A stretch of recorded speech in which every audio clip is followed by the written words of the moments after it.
24 NI news Indian Nanded में आपका स्वागत है। चलिए जानते हैं आज की खबर। लेंडी धरण आहे त्याच्या प्रभाव क्षेत्रामध्ये आणि लातूरच्या उदगीर तालुका आणि बिदर जिल्ह्यामध्ये कर्नाटकच्या काल अतिवृष्टी झाली। विशेषतः जे मुक्रामाबाद मंडळ आहे त्याच्यामध्ये 206 mm पाऊस झाला आणि त्यामुळे जो लेंडीचे प्रभाव क्षेत्र असलेले जे गाव आहेत त्याच्यामध्ये मोठ्या प्रमाणावर पाणी घुसलं होतं। त्यामध्ये मेजरली अफेक्टेड जे गाव होते त्यामध्ये रावणगाव, हसनाळ, भिंगोली होतं आणि त्यानंतर भासवाडी होतं। यामध्ये 250 नागरिक रावणगावमध्ये अडकले होते। हसनाळमध्ये 8 नागरिक एका बुरुजावर त्यांनी आश्रय घेतला होता। मशिदीवर रावणगावमध्ये 4 लोक अडकले होते। त्यानंतर झाडावर 8 नागरिक रावणगावमध्ये अडकले होते। भिंगोलीमध्ये साधारणतः 40 नागरिक होते।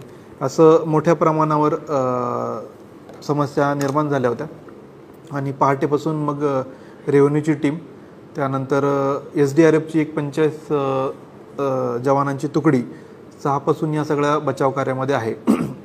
त्यासोबत पोलिसांची क्विक रिस्पॉन्स टीम पण त्या ठिकाणी पोहोचली आणि सोबतीला एक बॉम्बे सॅपर्स आर्मीची एक तुकडी आहे, तिला आम्ही पाचारण केलं, ती पण ऑन द वे। तर या सकाळपासून सुरू झालेल्या ऑपरेशनमध्ये आतापर्यंत जे काही क्रिटिकल लोकेशन्सला अडकलेले लोक होते यांना SDRF टीमनी रेस्क्यू केलेलं आहे। आता फक्त रावणगावमधले साधारणतः 80 ते 100 लोक सध्या अजूनही वेढलेले आहेत पाण्याने आणि पुढच्या साधारणतः 1-2 तासामध्ये आम्ही त्यांना रेस्क्यू करू। यामध्ये साधारणतः 5 लोक मिसिंग असल्याची कंप्लेंट आहे, त्यांचा शोध चालू आहे। त्यासोबत जनावर जे कॅटल आणि बकऱ्या आहेत त्यांचाही मोठ्या प्रमाणावर लॉस झालेला आहे अशी माहिती समोर आलेली आहे। तर हे बचाव कार्य आमचं युद्ध पातळीवर सुरू आहे आणि आम्ही लवकरात लवकर यावर कारवाई करू।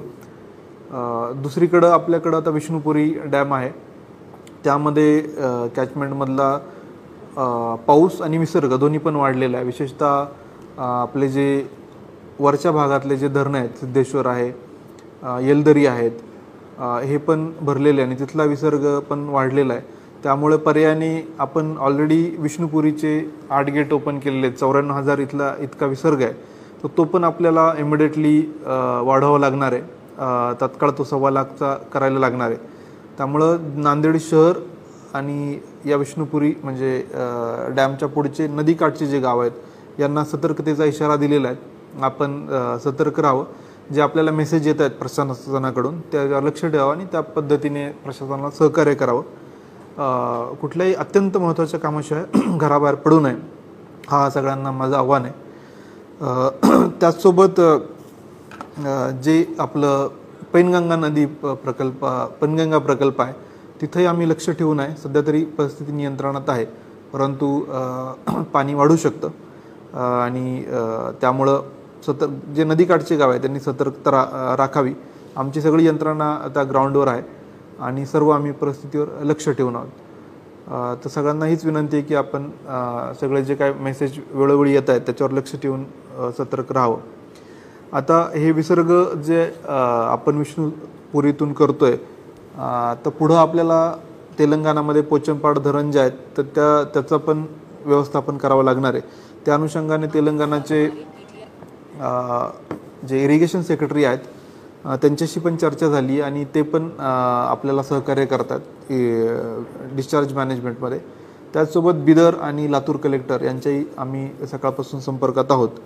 तो तिथला अनकंट्रोल जो डिस्चार्ज येतो आहे तर तो त्याचे काय फ्लो लेवल्स आहेत तर त्यावरून आम्हाला इथलं पुढची काय कारवाई करायची याचे इंडिकेशन मिळतील। तर या पद्धतीने प्रशासन पूर्ण तयार आहे। यासोबतच एक अजून आवाहन मी करू इच्छितो की आता जे काय पुराचं पाणी पाहायला अनेक लोक गर्दी करतात किंवा त्यामध्ये अतिउत्साहामध्ये सेल्फी काढतात। सहस्रकुंडमध्ये पण फार मोठ्या प्रमाणावर लोकांची गर्दी होती। तर माझी विनंती की आपण कुठलाही धोका न पत्करता अशा पुराच्या ठिकाणी जाऊ नये। अतिउत्साहाने सेल्फी वगैरे काढणे प्रकार आपण कृपया करू नयेत असं मी सगळ्यांना आवाहन करतो। त्याचसोबत आपले जे काय धरणांसोबत इतर ठिकाणी जे अनकंट्रोल कॅचमेंट आहे, नदी नाले ओढे आहेत, त्याला पण पाणी आलेलं आहे। बरेचदा रस्ते मध्ये पण ते पाणी रस्ता ब्लॉक झालेला आहे अनेक ठिकाणी। त्यामुळे कुठल्या प्रकारचे आपण व्हेकल याच्यामध्ये टाकू नये हे पण मी आवाहन करतो आणि आपला जीव धोक्यात घालू नये हे सगळ्यांना आव्हान आहे. कृपया आपण सर्व नागरिकांनी याच्यामध्ये प्रशासनाला सहकार्य करावं. धन्यवाद.